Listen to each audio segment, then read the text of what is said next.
Hi, welcome to One Word a Day. I'm Sophie, your pilot into the universe of Chinese. We are going to continue our flight to another expression. So last time we talked about 勉为其难. It's like you're losing it. You're losing the energy, interest, or the positioning, or whatever. You're losing the best conditions to do something. It's difficult for you now, but you still do it. So that's the 勉为其难, reluctantly, basically. Things are difficult, but you force yourself to keep applying to it.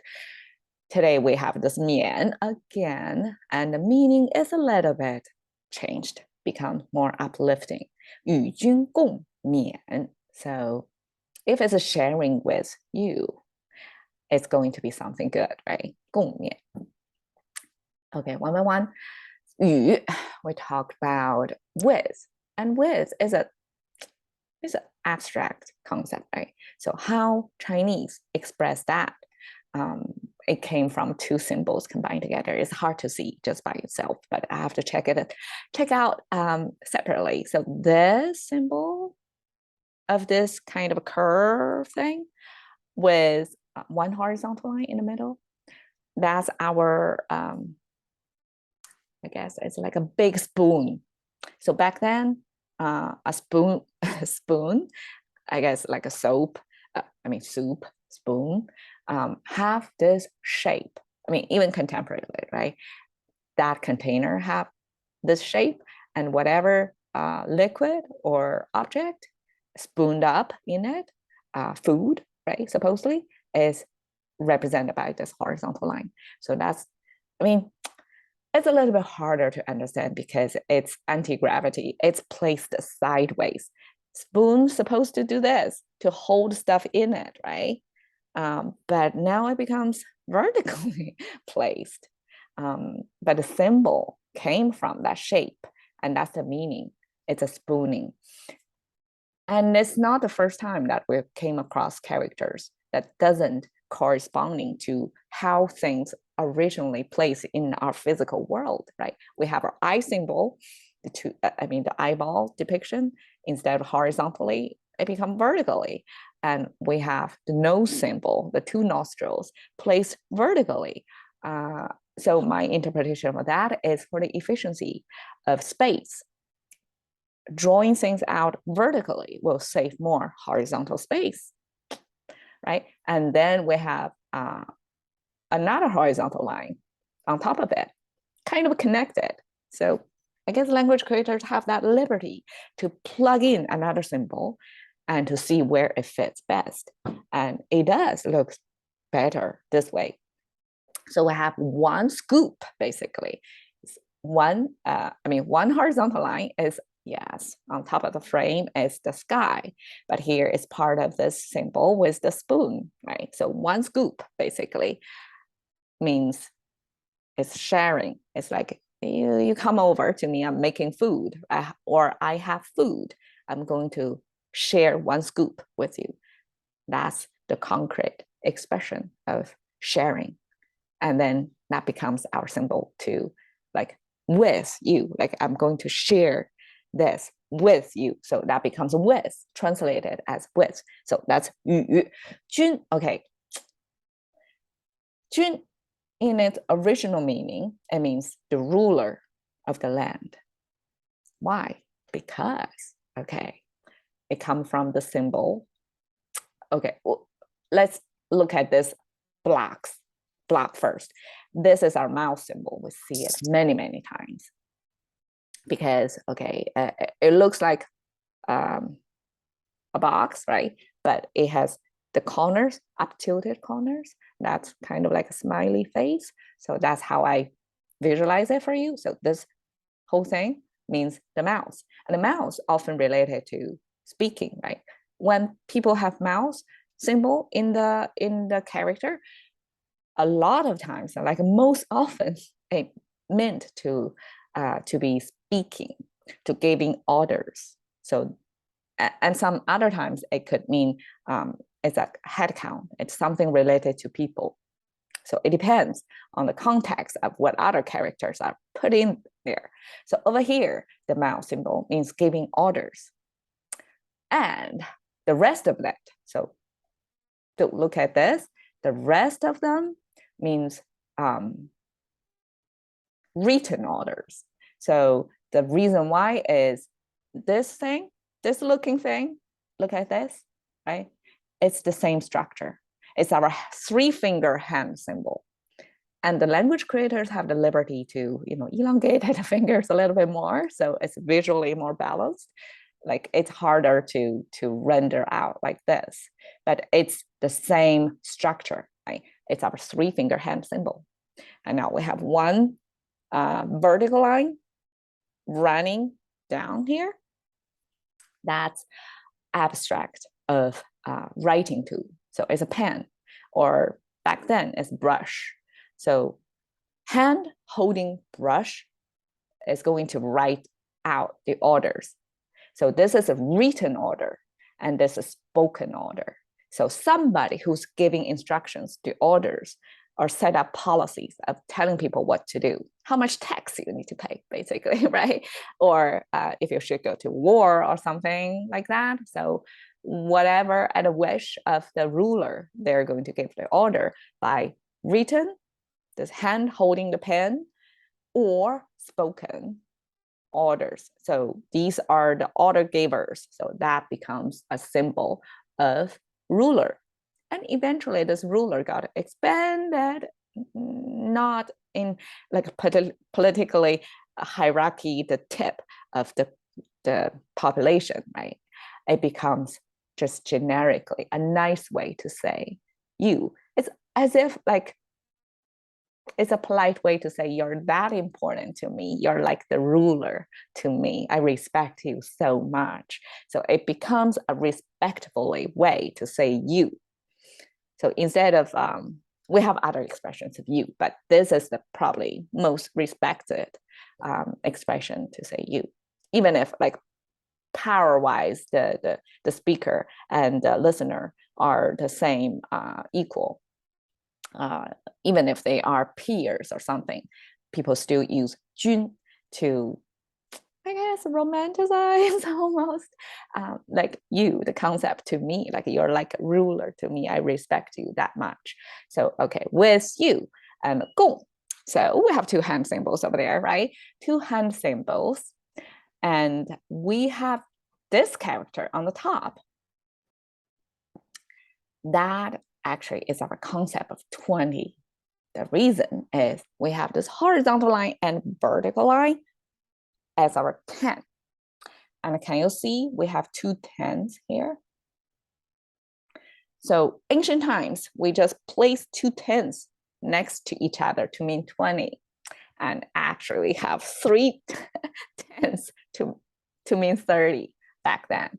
But it was too troublesome to write eventually, and probably this could be confusing, like 2 10s next to each other with an open end. So somebody came along and connect the bottom, and so now here the symbol became our official 20, but it came from 2 10s, 2 crosses. So no crossification concept in ancient Chinese. That simply means 10. And the reason why it's 10 is because ancient times we use rope. If you tie a knot in the rope properly, back then, that means a unit of 10. So eventually that knot, because knot is hardly visible, right? So to make it more obvious, we use a horizontal line to mark it. Okay, so this is a knot, so to speak. So a knot means 10. 2 10, so that's 20. So now you have 20, and you have 2 hands at the bottom of the 20 symbol. That means to share this 20. So everybody got 10 out of it, right? So this becomes our sharing, like it's shared property, almost like if it's 10, like a 20, so 20 whatever things, objects or money, currency. So it's assets, something valuable in the number of 20, and 2 people, 2 hands are going to share them. So it's like a co-ownership of something. So that becomes the concept of co or shared. And then the twist of this man, last time we talked about, okay, it came from a rabbit, without the tail. It means the rabbit run away. You cannot even see the tail, right? Escaping, like running away. And this is our farming tool. It looks like a rake. So the farming tool used as a symbol of muscle power. So muscle power escaped. It's like you are losing it. You don't have the energy anymore to do something, but somehow you stayed. Keep toiling forward. Keep toil that land or doing whatever endeavors you apply yourself to do. So that kind of forced, self-forced continuation of something here in this context actually becomes flipped, like a positive meaning. It's like, even if you're low energy, even if you're not highly motivated to do something, and here I'm sharing this with you so that we are both going to regain our energy to do something, to regain or reset our goals, so to get remotivated to do something. So eventually this mian becomes like encouraged. Even if you're losing it, you're forcing yourself to do it. But then the flip side of that meaning is you are motivated, you still do it, you're still at it. So you're encouraged. And of course, this is like self-motivational. It's not, probably it's from external message, like what you hear, right? So many motivational speeches out there. So you hear that, you get encouraged, even if you're tired at the end of the day or whatever situation, you keep doing it. So that's the mian image. Now, 与君共勉, it's like, it's not said like what that is. So it's meant to be whatever I have, what I see, my vision, or the wisdom piece of advice, whatever out there, the message I have, I'm now sharing with you that I respect, almost like a ruler, respectfully with you, that we're going to get encouraged from this message together, co-encouraged, like that message I share with you, encourage you as well as me. So this is 与君共勉. People often use that as at the end of a long statement or something. So so it's like this, above all, like this is what I learned, and now 与君共勉, like now I'm sharing this with you, that this helps me and I hope it can help you as well. So that's the context. And I just post this because it popped into my mind at the time, because this is a famous poem written by Haizi, and I'm not sure if he was only one, but definitely he's the best known one poet who committed suicide at the age 25. Chinese is low suicidal society, at least back then, because Chinese believe even if life sucks, you keep holding on to it. That's just the mentality, that's the teaching. And probably because Chinese have a sense of you are a link on that lineage, and your life doesn't really belong to you yourself. There are stakeholders above you and after you, like before you or after you, your parents or your children, like you're the link on that long line of lineage of your family. You are not, you're forbidden to take your own life. You're forbidden to take yourself out of this link. So probably that's the the whole Confucius education behind in how Chinese operate. So this guy, this poet, committed suicide, and that was shocking. And it was like 5 or 6, he committed suicide in March 1989, and in June, this Tiananmen Square globally known event happened in China. So that was a turmoil time in China, and he kind of, I'm not sure if his death had anything to do with the big political movement of all the students in China, that kind of shouting out and protesting, but he definitely like predated that big event in 1989. And because of his death, just like many artists happened to them before, like once they got dead, all of a sudden that adds weight to what they created. And people start to look at what he wrote before. He didn't accomplish fame when he was alive.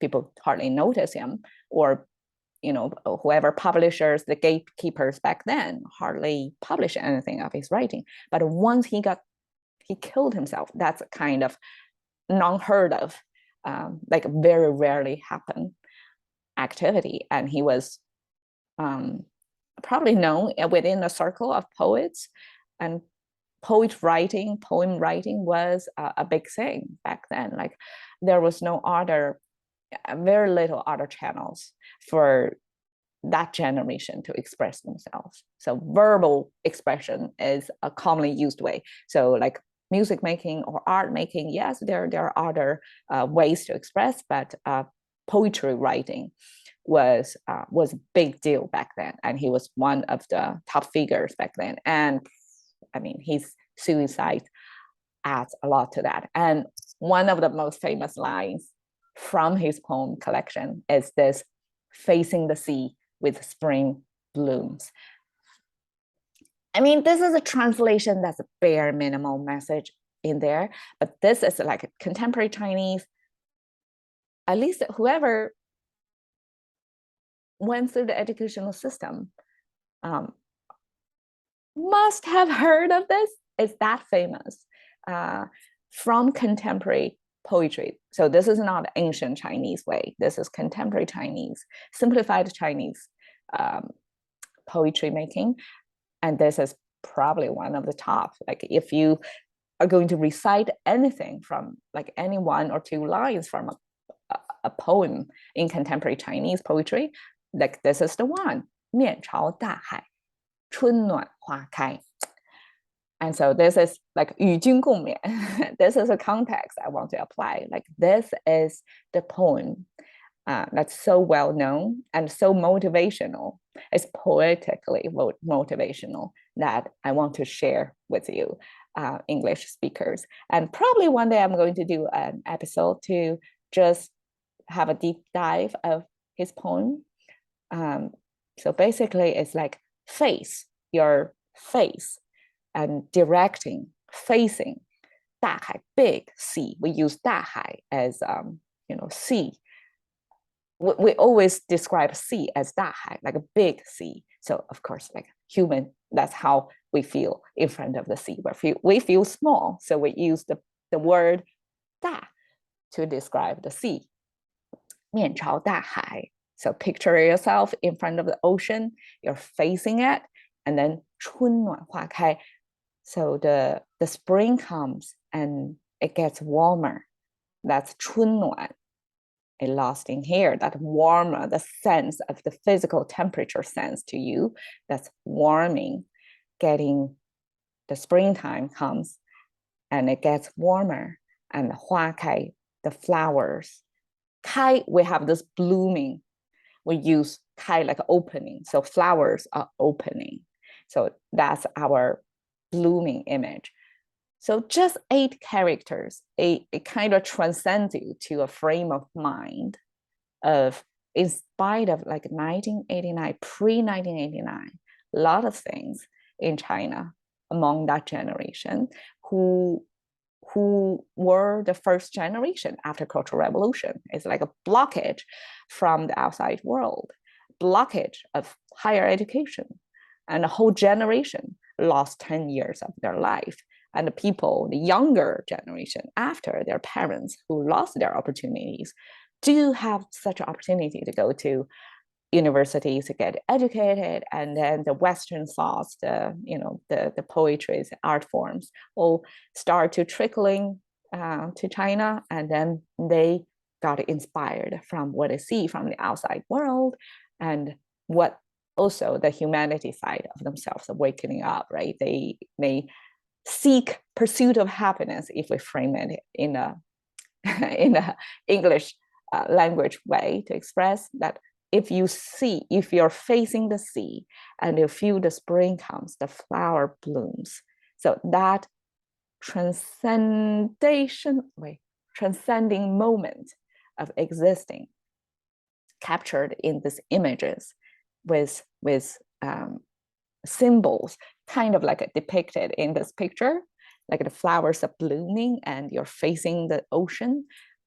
So that image of you with the world supposedly in harmony above all the turmoils that's happening in the mundane life, like that captures the sense of feel, the goal, like the way to live, like that is where you're going. It's simple life, and just give me a chance to face the sea, to feel the spring, to feel the warmth and the flowers blooming. So with that, 与君共勉. Cash into the currency of thinking by one word a day with Sophie. See you another day.